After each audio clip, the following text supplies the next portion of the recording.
Cerita film The Martian tertinggal. Seorang diri Mark Watney adalah seorang botanis atau ahli tumbuh-tumbuhan. Ketika ia dan timnya hendak meninggalkan Mars, badai menerjang dan mengakibatkan kapsul mereka miring. Mark berinisiatif untuk membetulkan posisi kapsul mereka dengan cara menariknya menggunakan rover. Namun, sebuah alat komunikasi menghantamnya dan membuatnya pingsan. Seluruh kru dari tim astronot yang bernama Iris 3 pun mencari Mark, tetapi badai semakin membesar. Akhirnya, dengan sangat berat hati, tim Iris 3 memutuskan untuk meninggalkan Mars tanpa Mark. Mereka mengira berada di tengah badai dahsyat dengan kondisi yang mungkin saja terluka parah. Kecil sekali kemungkinan Mark akan selamat. Nyatanya, Mark Watney memang selamat. Ia sadar ketika badai telah reda dan mendapati dirinya mengalami luka akibat pecahan dari alat komunikasi yang menusuk tubuhnya. Mark pun kembali ke camp untuk mengobati lukanya dan merekam seluruh kejadian yang ia alami setelah timnya pergi. Sayangnya, alat komunikasi yang berada di camp telah rusak. Hal ini membuat Mark tidak dapat menghubungi siapapun, baik timnya maupun NASA. Mark mengetahui bahwa tim ekspedisi berikutnya baru akan sampai ke Mars dalam waktu 4 tahun lagi. Bertahan hidup, Mark tidak ingin meninggal di Mars.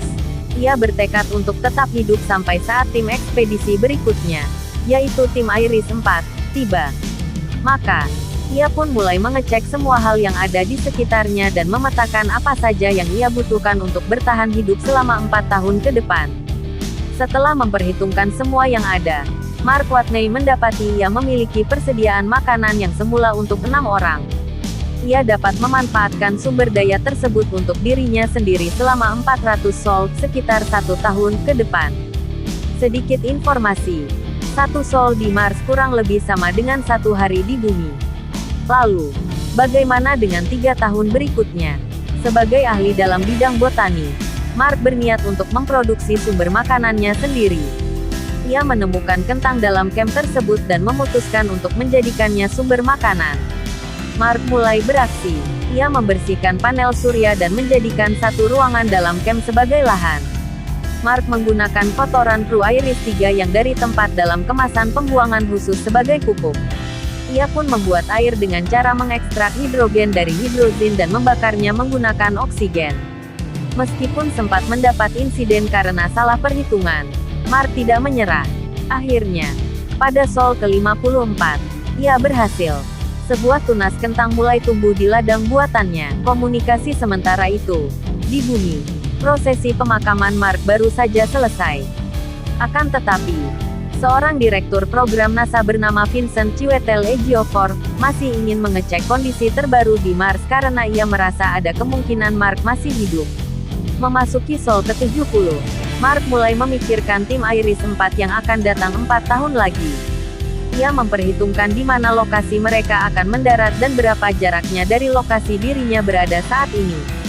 Mark juga memikirkan dan merencanakan bagaimana, dengan apa, dan apa risikonya saat ia melakukan perjalanan ke lokasi tersebut. Akhirnya, bumi berhasil mendeteksi bahwa Mark masih hidup. Vincent berniat mengirim pesan kepada Mark dan memintanya untuk bertahan di Mars. Vincent berniat untuk segera mengirim tim astronot untuk menjemput Mark. Suatu hari, Mark menemukan cara untuk menghubungi NASA. Ia menggunakan sebuah alat bernama Pathfinder yang terkoneksi dengan alat yang sama di bumi. Lalu, dengan bantuan Vincent dan NASA, Mark berhasil menemukan cara untuk melakukan komunikasi 2 arah dengan bumi.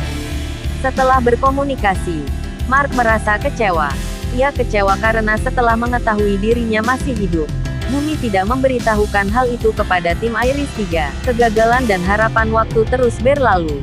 Mark menghadapi suatu masalah. Sebuah ledakan terjadi dan membakar habis ruang tanaman miliknya. Hal ini membuat ia hanya memiliki persediaan makanan untuk 409 sol lagi. Sementara itu, suplai makanan dari bumi kemungkinan besar baru akan tiba pada sol ke-868. Mark menghadapi ancaman akan mati kelaparan. Tidak lama setelah akhirnya tim Iris 3 berhasil menghubungi Mark, NASA mengalami sebuah kegagalan.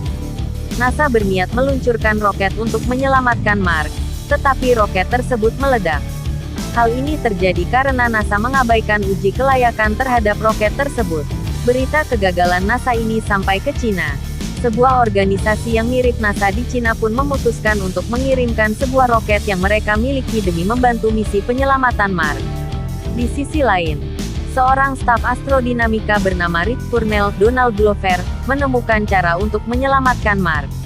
Rich memiliki ide bagaimana Hermes, pesawat dengan tim Iris 3 di dalamnya, dapat melewati bumi untuk menerima roket tanpa harus mendarat. Lalu, Hermes akan kembali menuju Mars dan menjemput Mark tanpa harus mendarat pula. Setelah menerima informasi tentang ide dari Rich itu, tim Iris 3 melakukan rapat.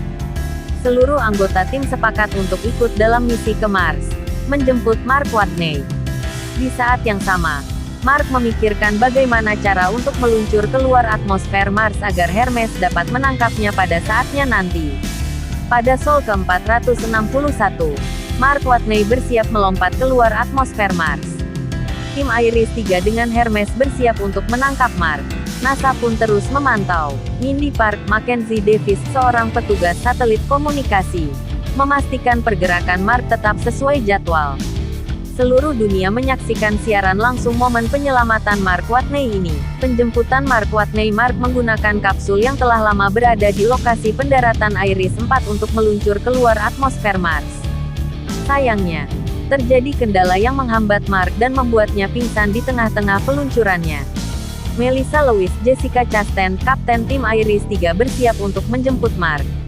Ia dan seluruh anggota tim lainnya saling membantu.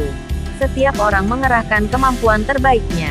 Ketika situasi semakin kritis, Mark yang telah sadar menggunakan oksigen dalam kostum astronotnya untuk meluncur hingga Melissa berhasil menangkapnya.